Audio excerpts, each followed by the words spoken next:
great debate. I know it's been a while. I have been doing a lot of things, trying to reorganize the podcast, reorganize everything, and I went back. So this is an interesting clip that's happening that I want to discuss. And the U.S. ambassador talked about the trade deals and the tariffs between Canada and the U.S. and how he feels about Canadians, how they're no longer going to the U.S., how they're spending their money. And this man is decided to whine about Canadians are doing this, Canadians do that, Canadians are so mean, Donald Trump's language. But I want to listen to this clip and tell me what you guys think about this. I think this is very, very important. Some Canadians are choosing to boycott American products. Some Canadians are choosing to change their vacation plans. Some are even going so far as to selling their vacation properties because they're frustrated in this moment. Do you think that's sustainable? That is for the Canadians to decide. What I will point out is that Americans are continuing to move forward. We still consider Canadians and Canada a strong friend. Americans are still vacationing here. We have not banned American products. We don't have, consumer-driven, buy American and stop. Canadians do not want to go to the U.S. because of Donald Trump and his tariffs. That is plain and simple.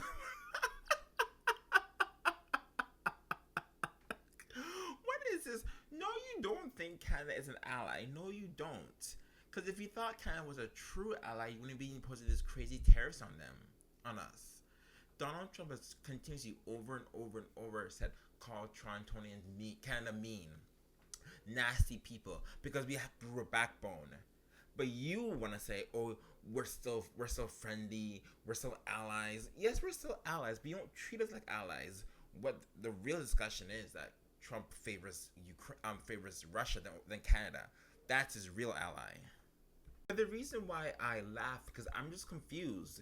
If you are imposing tariffs in Canada and you're shocked that Canadians are no longer going to the U.S., or you're shocked that we decided to remove your alcohol off shelves, or you're shocked that we're no longer buy American, and then you play victim. This is man not understand what's going on. Canadians are going to support Canadian business just like how you want Americans to support American businesses. It's only fair. Am I missing something? Because you said impose these ridiculous tariffs and you increase them. Let's talk about increasing them too. Of course we're gonna. But here's my question: do we think that Canada shot themselves in the foot when we decided to retaliate against these tariffs? Because if we didn't retaliate against them, then would Donald Trump have gotten rid of them or less them or not increased them? So did Canada actually do the wrong thing? I want you to listen to this clip and tell me you guys think about this clip. I'm going to play it right now. All right, let's take a listen to this clip right now. Okay, you describe it as an overview visit at this point, but in the past, Mexico and Canada have had some very big challenges when it comes to the trading relationship. You'll remember this, I know for sure, during Donald Trump's first term, when those NAFTA renegotiations were taking place. Mexico actually signed the deal a month before Canada did. It put Canada in a really difficult position. And then since Donald Trump was reelected, we've seen some premiers and some prominent figures say, listen, Canada should just forget Mexico, go it alone, and focus on a bilateral agreement with the United States. Have those tensions at all played any factor in your conversations while you've been in Mexico? Well, like I said, it's the right time to re-engage. We know that the USMCA, CUSMA, as we call it, in Canada, has provided significant benefits for both the United States, Canada, and Mexico. That has made us more competitive as a trading bloc. You have to see that if you take the trading bloc as Canada, US, and Mexico, that's the second largest trading bloc in the world. So that's very significant. It has allowed for integrated supply chain. It has allowed for investments on either side of the border. And when you look at this agreement, which binds us together, one thing I would say to you, Katie, being here in Mexico City, one thing I've realized is that from the Canadian perspective, we've been focusing a lot on trade with the United States, which is somehow natural because of proximity, the depth of the market, and the integrated supply chain. But if you look a bit more south, there is also a lot of opportunities and possibilities when it comes to the Mexican market, when it comes to demand, when it comes to energy security. We know that Mexico needs more energy. They said, well, Canada is this reliable, predictable partner that we wish to have. Same thing on critical minerals. They also have an auto industry. They said, well, Canada could be, for example, a partner of choice when it comes to critical minerals. They need to build a lot of infrastructure and ports. They said, well, you have too. So there's a lot of commonality. And I think it's just the fact that what I would say, Katie, we probably have paid less attention that we should when it comes to exploring the Mexican market. And that's what we're doing really here, is really expanding the relationship, deepening these relationships, looking at opportunities on both sides. And I think it's very welcome. The Mexican government has been very kind to really make sure that we meet all the key players here in Mexico. And I think that's going to be to the benefit of Canadian industries and Canadian workers. Canada and Mexico have taken very different approaches when it comes to dealing with Donald Trump in his second term here. Mexico did not retaliate when there was tariffs introduced on Mexico. Canada did retaliate, and we know that Mexico was given an extension to negotiate. Canada was not. I'm wondering, in hindsight, when you look at how Donald Trump has reacted to that, do you think, in hindsight, it was a mistake for Canada to put retaliatory tariffs on U.S. goods? Well, I would say it's always good to stand up for Canada. That was the right strategy then. While I understand what our Ministry of Finance is saying, it's good to stand up for Canada. I think when people stand up against Donald Trump, he takes it personally.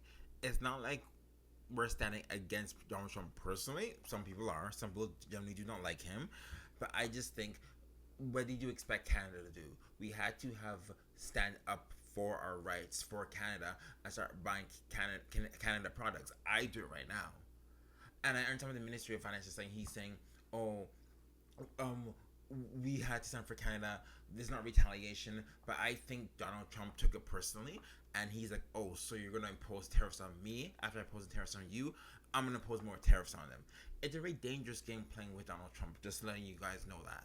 Point of rushing. There's no point of being there and compromising when you need to explore all opportunities that we have to deal with our American colleagues. And that's why I say, when I compare the position of Canada today with a lot of our partners around the world, I think the Prime Minister yesterday was clear when he said about 85% of goods are crossing the border to the United States under the CUSMA agreement that we have, tariff-free. So that's a position that I would say we have achieved by standing up, and I think Canadians are really with us on that, Katie. I would say when I see people in the street, they say, listen, The only Canadian politician that's been adamant and very consistent about his feelings towards these terrorists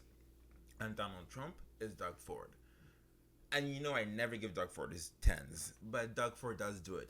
Even though I know it's a distraction against Bill C-5 and again against the highway he wants to build, the tunnel he wants to build, Highway 401. I know this, Doug Ford. I'm not boo-boo the fool. I know this. But he is the only politician who has been consistently talking against Donald Trump. But is he right in a lot of terms? No, I don't think he's right. However, I'm talking about the consistency piece to it right now. Now, moving on from that, I need to talk about Pierre Poilievre. So he's right now going up for the next election, trying to go back into Parliament, as we already know.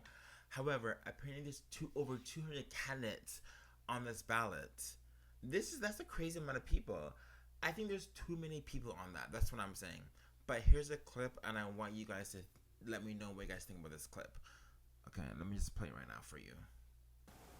Well, I'm loving the campaign. I'm having a lot of fun, actually. I love the people of Battle River Crowfoot. I'm having a lot of fun. I'm meeting a lot of people who are very angry about the way that the federal government has abused and mistreated Alberta. And what they're saying is the era of pay up and shut up has got to come to an end. Alberta deserves a better deal within Canada. Also marks 100 days since the federal election. And while only one party leader is looking for a seat, the Prime Minister is looking for a trade deal with the U.S.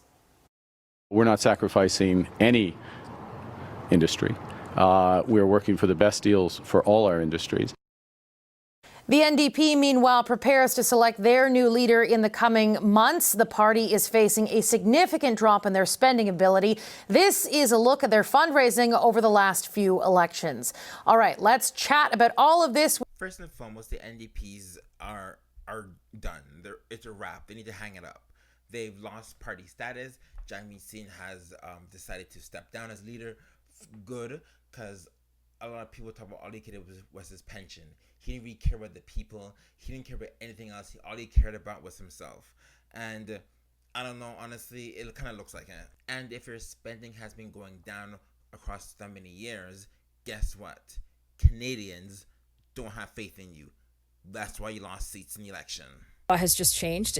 There is a massive hiring in the public service. Mm-hmm. And I think Pierre being honest in terms of that there were going to have to be cuts made to the public service, upset certain voters. I do wish that we had seen what was happening in Pierre's riding sooner than what we did. But that being said, I'm not sure what we could have done about it at the time, because it would have been late, so late that moving seats would have been strange. So that, of course, is Jenny Byrne. She was sort of asked about what she thought about Pierre Poilievre ending up losing his riding. Fred, what do you make of what she had to say? Oh, well, look, it was certainly interesting. The whole the line at the end about possibly moving seats. I never would have fathomed that possible. He had held that seat for 20 years. I don't think any people or anyone thought he was going to lose. The riding was redistributed. The riding was different. It grew a bit, but it grew into a more conservative rural area. So there's actually more conservative voters in this election than there was in the previous one, if you look back at past voting records. It was a bit. We already know Pierre Poilievre's going to win it. We already know he's going to win it. By how much? That will be interesting. There's over 200 candidates, so who knows? But we'll see. He's going to take it, but I think he should be under a leadership review, because if you lost and you lost your first one, you need to be under leadership review. So I think that's what should happen. All right, guys. Thanks again for listening to the great debate. I'll see you guys till next time. Bye.